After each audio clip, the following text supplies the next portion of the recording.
नमस्कार बच्चों, विज्ञान विषय में आप सभी का स्वागत है और आशा करता हूँ आप सभी स्वस्थ एवं तंदुरुस्त होंगे। हम लेसन को पढ़ रहे थे, उसमें हम नेक्स्ट टॉपिक चर्चा करेंगे आज। जनन पर कार्य प्रारंभ करने में हार्मोन की भूमिका, यानी यहाँ पर जो है जनन को प्रारंभ करने के लिए किस कौन कौन से हार्मोन की आवश्यकता होती है, तो उसके हम यहाँ पर बात करेंगे। लैंगिक हार्मोन पीयूष ग्रंथि द्वारा स्रावित हार्मोन के नियंत्रण में होते हैं, जो निम्नलिखित अनुसार दर्शाया जाता है। पीयूष ग्रंथि से स्रावित हार्मोन जननांगों को टेस्टोस्टेरोन हार्मोन यानी पुरुषों में, एस्ट्रोजन स्त्रियों में स्रावित करने के लिए उद्दीपित करते हैं। कौन? पीयूष ग्रंथि से रुधिर प्रवाह में स्रावित किया जाता है तथा शरीर के विभिन्न भागों तक यानी लक्ष्य अंगों तक पहुंचाने का भी कार्य इसी के माध्यम से किया जाता है हार्मोनों का।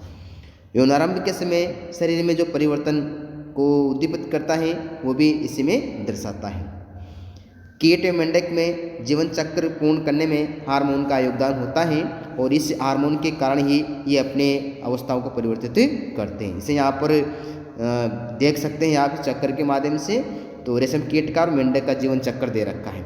इस मेंढक का जो जीवन चक्र है अंडे से लेकर एक प्रकार से कहाँ पर आएगा, ये वयस्क में परिवर्तित होता है। तो इसे क्या कहते हैं? कायांतरण।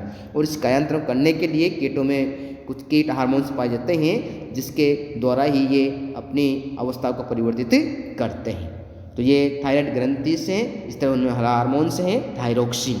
तो थायरोक्सिन के द्वारा ये जो है एक प्रकार से क्या करेंगे, अपने बढ़ते हुए विकास को दर्शाते हैं। आयोडीन्स जो हैं ये इसकी मात्रा को भी नियंत्रित करते हैं थायराइड ग्रंथि के द्वारा, और अपने जीवन चक्र का ये प्रारंभ करेगा और अलग अलग अवस्थाओं को धारण कर लेता है। मानव में जनन काल की अवधि, तो आप देख सकते हैं नर और मादा किस प्रकार से जनन काल की इसमें अवधि प्रारंभ होती है।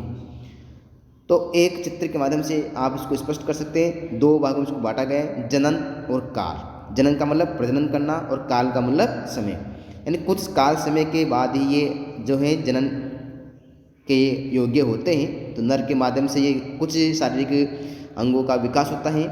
मादा में भी एक प्रकार से क्या होगा, कुछ शारीरिक अंगों का विकास होता है। तो मादा के यहाँ पर मादा जनन तंत्र दिखाए गए। अंडाशय से जो अंडवाहिनी में यहाँ पर अंडों का उत्सर्जन होता है और ये गर्भाशय में आकर यह अंडों उत्सर्जित कर देता है।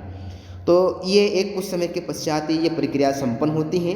तो आप इसमें देख सकते हैं जब ये अंडों से एक प्रकार अंडों का उत्सर्जन होगा, तो अंडों का उत्सर्जन कहाँ पर, गर्भाशय में स्रावित इसमें किया जाता है। और जब यहाँ पर निषेचन की प्रक्रिया होगी तब उसमें हम कह सकते हैं जनन संपन्न है। तो जनन काल की दो अवधि को यहाँ पर बांटा गया है। मादा के अंदर रजोदर्शन, जब एक प्रकार से रजो का यानी यहाँ पर रक्त का, इसमें पहली बार जब अंडों का उत्सर्जन होता है तो उसे हम क्या कहते हैं, रजो दर्शन कहते हैं। और ये 10 से 12 वर्ष की आयु में होता है। दूसरा है रजो निर्वृत्ति।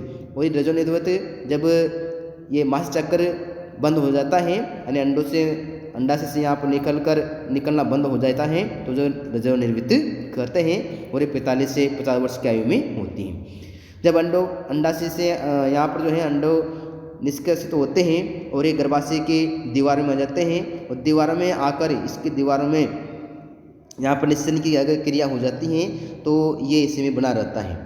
अगर ये गर्भाशय से इसकी दीवारों में निषेचन की प्रक्रिया नहीं होती है तो उस दौरान ये जो है मादा के इसके शरीर से बाहर निष्कासित कर देता है, और ये जो है इन दीवारों से टूटते हुए ये योनि मार्ग के द्वारा बाहर निष्कासित हो जाते हैं। और ये एक प्रकार से मासिक चक्र या जो है इसी निर्वृत्त रज चक्र भी से कहा जा सकता है। तो यहाँ पर अगर निषेचन की क्रिया नहीं होती है और निषेचन की प्रक्रिया हो जाती है तब ये इसी में बना रहता है। और निषेचन नहीं होने पर ये जो है समय समय पर उसको बाहर निष्कासित कर दिया जाता है और 4 से 5 दिन की ये बनी रहती है। संतति का लिंग निर्धारण किस प्रकार का होता है, अर्थात लड़का होगा या लड़की। तो आप देख सकते हैं मनुष्य के अंदर यहाँ पर जो है 23 जोड़ी गुणसूत्र इसमें पाए जाते हैं, जिसमें से लिंग का निर्धारण इसमें XY गुणसूत्र द्वारा, जिसे लिंग गुणसूत्र कहते हैं।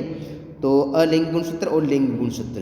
तो मादा के अंदर फीमेल में दोनों गुणसूत्र समान होते हैं और नर के अंदर दोनों गुणसूत्र क्या होंगे, समान होंगे। जब ये नर का और मादा का गुणसूत्र आपस में मिलेंगे, जैसे मादा का यहाँ पर एक्स गुणसूत्र है और नर का इसमें जो है यक्ष गुणसूत्र है, दोनों गुणसूत्र यहाँ पर समान हैं। जब आपस में ये मिलेंगे, निषेचन की प्रक्रिया होगी, उस दौरान यहाँ पर जो है लड़की पैदा होती है। ठीक उसी प्रकार से यहाँ पर लिंग का निर्धारण हो गया।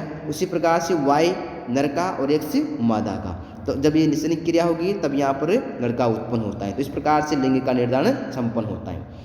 लिंग हार्मोन के अतिरिक्त अन्य हार्मोन्स भी पाए जाते हैं जो हमारे शरीर में अलग अलग ग्रंथियों के माध्यम से स्त्रावित होते हैं। हमारे शरीर पीयूष ग्रंथि, वृषण, अंडाशय के अतिरिक्त थायराइड, अग्नाशय, एड्रिनल ग्रंथियाँ भी होती हैं जो अलग अलग यहाँ पर हार्मोन का स्त्रावण करती हैं। इसे यहाँ पर हम कह सकते हैं थायराइड ग्रंथि है, इसकी कमी से यहाँ पर थायरॉइड जो है हार्मोन की कमी से ये रोग हो जाता है और थायरोक्सिन हार्मोन का स्त्राव नहीं होता है तो ये रोग उत्पन्न होता है। अग्नाशय है तो ये एक प्रकार से जो है रक्त के अंदर यहाँ पर जो है ग्लूकोज की मात्रा को बनाए रखता है और इससे यहाँ पर इंसुलिन हार्मोन का स्त्राव होता है।